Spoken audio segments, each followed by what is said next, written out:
Quick! The Six-Day War fought between June 5th and June 11th was fought in which country? A. Israel, B. Egypt, C. Syria, or D. the Congo?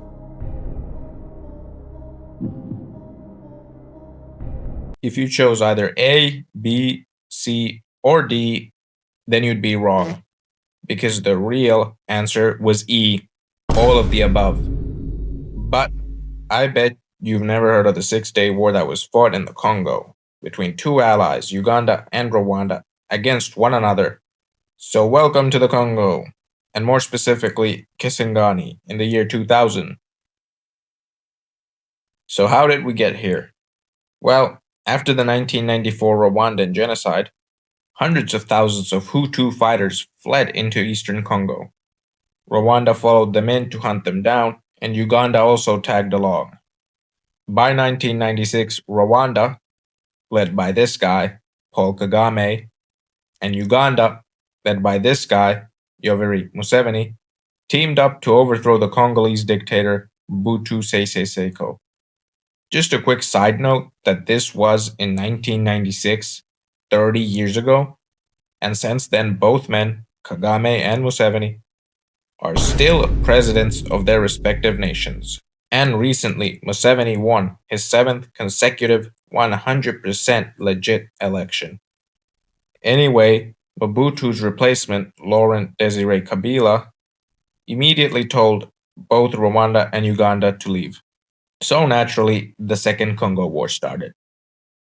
By 1998, the Congo was completely split amongst different rebel groups and alliances. In the east, Rwanda, through rebels and both directly, controlled one half, and Uganda, through rebels and directly, controlled another half. And all over the Congo, different rebel groups backed by different regional and foreign governments popped up. For the most part, Rwanda and Uganda were allies, but that all changed in the city of Kisangani. So why was Kisangani so important?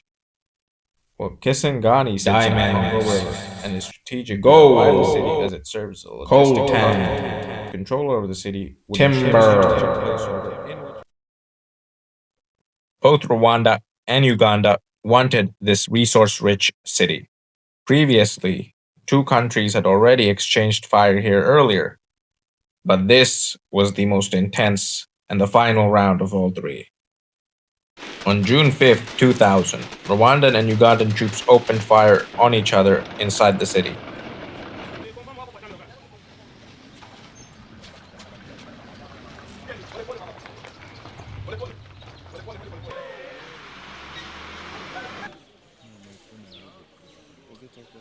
Both sides heavily used mortars and heavy artillery, and also used anti-aircraft guns aimed horizontally. Over 6,000 shells hit the city. The main strategic objective was the Shopo Bridge.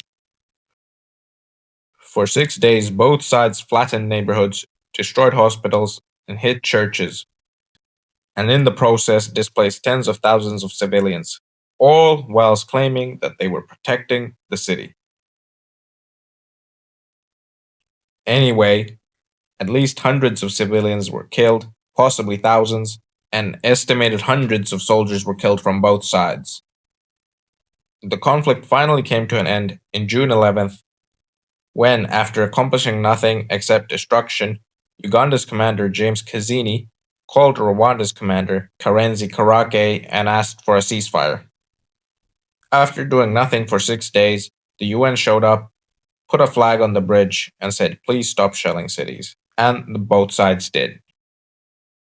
In the aftermath, Kisangani was devastated. Thousands of homes destroyed, entire neighborhoods gone, and survivors received limited help. Later on, legally, some things did actually happen. The Congo sued Uganda at the International Court of Justice. In 2005, the court ruled that Uganda had violated international law, and in 2022, Uganda was ordered to pay $325 million in reparations. In 2024, the first payments for the victims of Kisangani came through. After almost 30 years, 600 victims were given a measly $2,000. And as for Rwanda, The court didn't have any jurisdiction, so they basically got away with it. At the end, nobody was convicted, no generals, no soldiers, nobody went to prison, and responsibility stopped at state level. So, yeah, now you know about the real 6 Day War.